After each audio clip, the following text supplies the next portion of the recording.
Welcome back. Social media has turned online personalities or influencers into familiar figures, right? They're people we follow, we often trust them, that we know them, or at least we think we do. But what if some of these folks, they're not people at all? A growing number of faces in our feeds are generated by artificial intelligence, and boy, are brands cashing in. Shanelle Kaul is here to show how consumers are being marketed to by AI forces. Shanelle, good morning. What did you find out? Hey, good morning, Errol. So you might remember that picture of the Pope wearing that big puffer jacket that went viral 3 years ago. Well, that was pretty obviously AI. Since then, though, technology, especially AI-generated video content, has improved so much so quickly, you might not even realize you're being deceived. I'm 38 and I've been asked 3 times today what foundation I use, but this is actually not foundation, it's Target skincare. Let me show you. My skin looks good? Yeah. Yes. It does. That's AI. Yeah, I haven't even done it yet. Hold on. In the middle of Manhattan, Is it AI? these real New Yorkers are having a hard time knowing what's real online. There's like a robotic something in it. I'm more or less old school, you know what I mean? So I wouldn't know. And what if I told you that this was AI? What? It's Target skincare. Let me show you. Not a real person. We watched that same video with content creator and co-founder of skincare brand Do Beauty, Charlotte Palomino. How do you know that? Here, Every product I've tried, the logos are actually off. supporting my skin long See? term. This isn't funny. Palomino has made it her mission to expose online personalities she believes aren't actually human. Are you okay with taking skincare advice from something that doesn't exist? From someone who isn't actually able to use it. Correct. So how can you tell? So a couple of years ago, hands, dead giveaway. How people were eating or how people were moving. Video was extremely easy to tell when something was fake. Now it's like one-for-one replications of real life. Even skin, which used to look almost plastic, where you're like, not only is this not real, like your mouth is moving weird. Now it looks more real, and you can put in prompts to say, I want more real skin.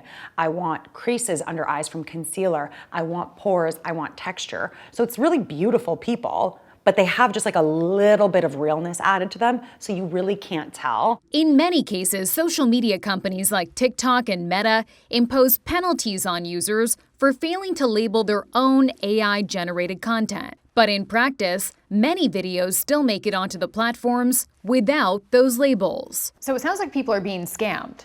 Yes, I've seen so many AI influencers on social media selling me skincare, clothing, things like that. No idea who it is. Absolutely no idea. And they're selling me things they've never touched, they've never tried. Major brands have even hired established virtual influencers, from Lil Miquela partnering with BMW to Coach showing AI-generated Emma in an ad with real singer Lil Nas X. So who's behind these characters? Well, some have outed themselves in an effort to make money teaching people how to create their own avatars. If you hate AI, you're gonna really hate me because I make a full-time income off of fake people that don't even exist. Do AI influencers have to disclose that they're AI? Not expressly under federal law, no. Media attorney Danielle Yerkew says the legal line here is murky at best. The FTC only mandates that they disclose that there's an advertisement or a brand connection, like a human influencer. So it sounds like AI influencers need to disclose that this is paid for content, but they don't need to say they're not a human. That's correct. Where does the buck stop here? When it comes to AI influencers, you can't name a fake person as a defendant in a lawsuit. Right now, the FTC prohibits false advertising. Ultimately, Yerkew says, the brand or real person behind the ad may be responsible.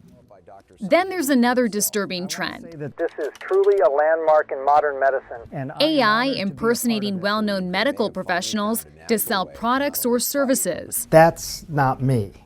That's a fake. So you might have seen this doctor on your feed, and then all of a sudden you see a podcast where they are then talking about the life-changing benefits of a supplement. I've seen this happen to a few of my friends who are doctors, and they're selling you these things that they've never even tried, they've never even seen, and people are sending them the video being like, do you really think this? What about all the people who just bought the supplement? How harmful is this kind of content, or can it be for people who are seeing it and aren't able to really understand that it wasn't a real human. I think it can be life-threatening. Just last month, a first-of-its-kind law went into effect in New York State around synthetic performers. It mandates that advertisers or creators must disclose when the influencer in an ad is generated using AI. The law does not mention the sites hosting the content. In your view, who should be accountable here? Yeah. For me, it's the platforms that are publishing the information, and you have to actually mark when things are AI. You have algorithms curating this. I can't follow the content that I want. If you're curating the algorithm, you should be able to put forward information that is quality, but also that is truthful.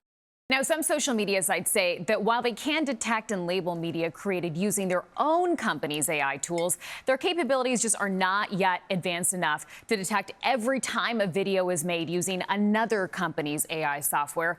But this spring, an independent oversight board called on Meta to invest in better detection tools, saying the company's AI labeling standards were, quote, neither robust or comprehensive enough to contend with the scale and velocity of AI-generated content.